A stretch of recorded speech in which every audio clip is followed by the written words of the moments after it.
Boeing just made a move that nobody anticipated.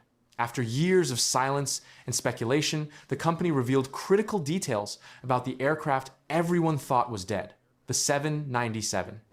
Or as Boeing officially calls it, the new midsize airplane. This is not just another aircraft program. This is Boeing's last strategic reset, and Airbus completely missed what was coming. Here is why the 797 just changed everything. The aviation world faces a brutal reality in 2026. The Airbus A320 Neo officially surpassed the Boeing 737 family in total deliveries. Airbus already took the lead in orders back in 2019. The Boeing 737, once the most influential aircraft in aviation history, is steadily losing ground. Boeing watched its legendary narrowbody get dominated by European competition. The company needed a response, something revolutionary, something that would redefine Boeing's future completely. That response is the 797. But this aircraft represents far more than just filling a gap in Boeing's product lineup. This is Boeing pushing all its chips to the center of the table, a make-or-break gamble on the company's own survival. Former Boeing CEO Phil Condit once said, "You have to get people excited about what you're doing. You don't come to work just for a paycheck. You come because you care about the value of the work." For Boeing today, the 797 is that missing source of belief. The 797 concept emerged around 2015. Boeing envisioned it as a clean sheet design from day one. Not another incremental upgrade, not another compromise. A rare opportunity to start from zero and rethink what a modern midsize jet should be. An era shaped by rising fuel costs, shifting passenger expectations, and Airbus growing dominance demanded nothing less. At its core, the 797 answers a gap that quietly widened in the global fleet. The space between single-aisle aircraft like the A321XLR and full-size widebodies such as the Boeing 787, airlines desperately want an aircraft that can fly long, thin routes efficiently. Missions too demanding for narrow bodies yet uneconomical for larger twin-aisle jets. The 797 is designed to live precisely in that middle ground. Early in the program, Boeing leaned toward an ambitious twin-aisle configuration. This concept immediately caught airline attention. 2 aisles promised faster boarding and deplaning, smoother turnaround times, a noticeably more comfortable cabin experience, especially on long-haul flights lasting 7 to 9 hours. Wider cabins, easier movement, reduced congestion. Features passengers appreciate enormously. Airlines see real operational value in that improved efficiency. But ambition comes with brutal trade-offs. More structure means more weight. More weight means higher fuel burn. That is why reports suggest Boeing may be seriously evaluating a single-aisle layout instead. While less glamorous, this option would dramatically reduce structural mass and operating costs, an argument that resonates strongly with airlines operating on razor-thin margins. Adding to the intrigue are rumors that this aircraft could borrow heavily from the Boeing 787 Dreamliner fuselage architecture, using a similar nose-to-tail structural philosophy. If true, this would signal Boeing attempting to strike a delicate balance, delivering a cabin experience that feels closer to a widebody while retaining the efficiency profile airlines expect from a midsize aircraft. If the airframe defines the aircraft identity, the engines will define its fate. Choosing a power plant is not just a technical decision. It is a strategic one that can influence sales, long-term operating economics, and even how airlines perceive the aircraft's future potential. Boeing finds itself courted by the industry heavyweights: General Electric, CFM International, Pratt & Whitney, Rolls-Royce. Each brings a different philosophy to the table, from ultra-high bypass ratios and fuel efficiency to simplified maintenance and long on-wing life. Whatever Boeing chooses, that decision will ripple far beyond the aircraft itself, shaping how the 797 is marketed and how it is judged by the global airline community. According to early projections, Boeing plans 2 distinct variants of the aircraft. The smaller version would seat roughly 220 to 225 passengers. The larger stretch could accommodate close to 275 seats, a clear numerical advantage over the A321XLR, which tops out at around 220. More than that range is where Boeing aims to press its advantage. With an estimated reach of 4,500 to 5,000 nautical miles, the aircraft would be capable of flying iconic routes: New York to London, Tokyo to Sydney, while also opening up long, high-density domestic sectors. Airbus XLR, impressive with its 4,700 nautical mile range, has already proven the demand for such missions. However, Boeing's strategy is not to copy it, but to go further, offering more seats, more flexibility, a broader mission envelope. This is not defensive product development.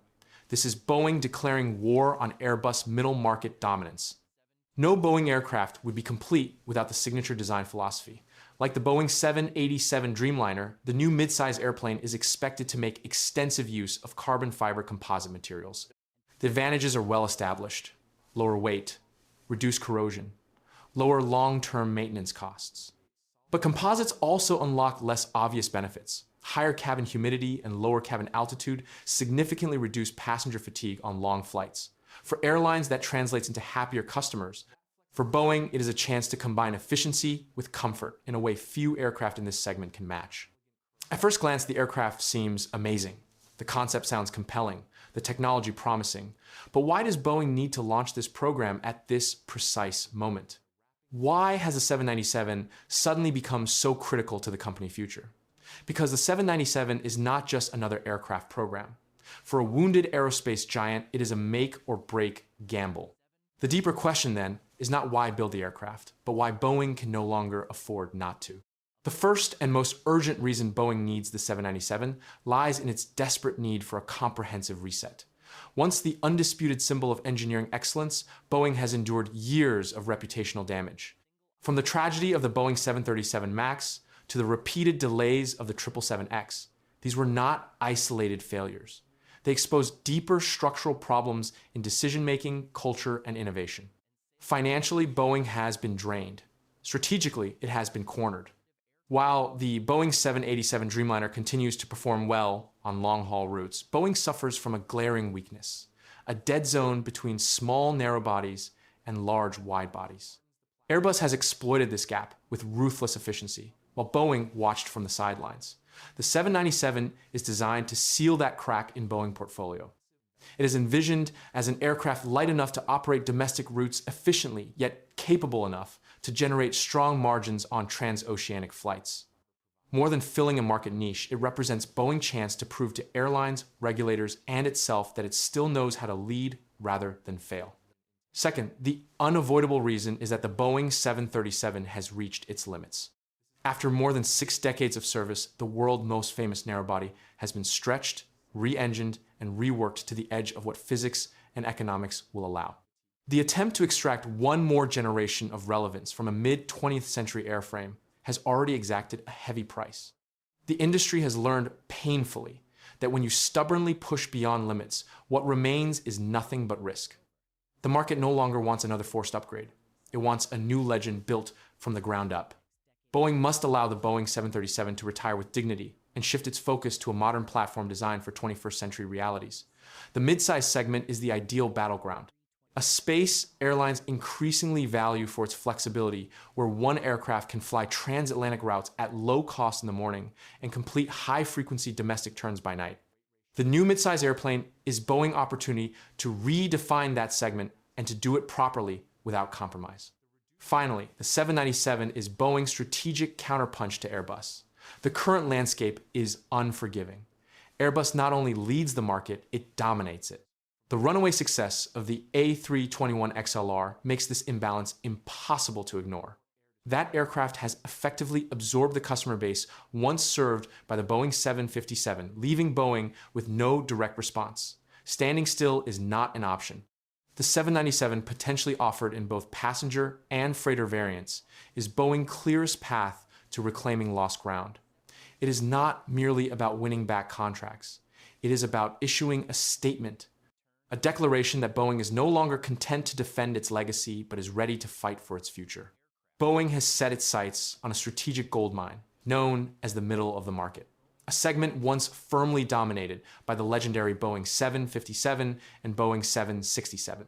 For much of modern aviation history, the commercial aircraft market was cleanly divided into two worlds: small, efficient narrow bodies, optimized for short-haul routes, and large, long-range wide bodies built to conquer intercontinental travel. For a long time, this division worked. But As passenger demand evolved, that neat separation began to break down. Airlines increasingly sought flexibility.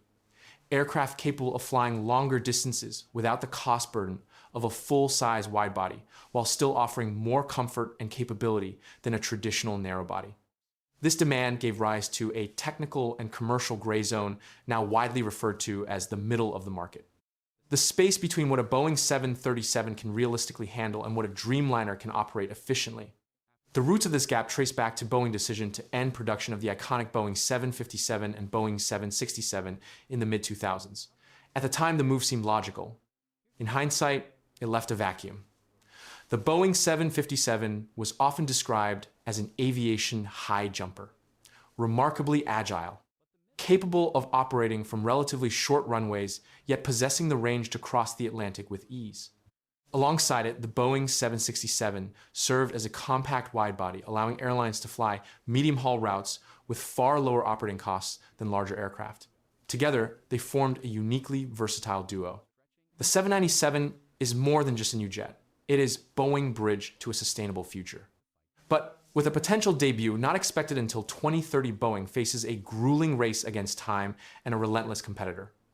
Airbus did not see this coming. Boeing just shocked the aviation industry. The battle for the middle of the market just began.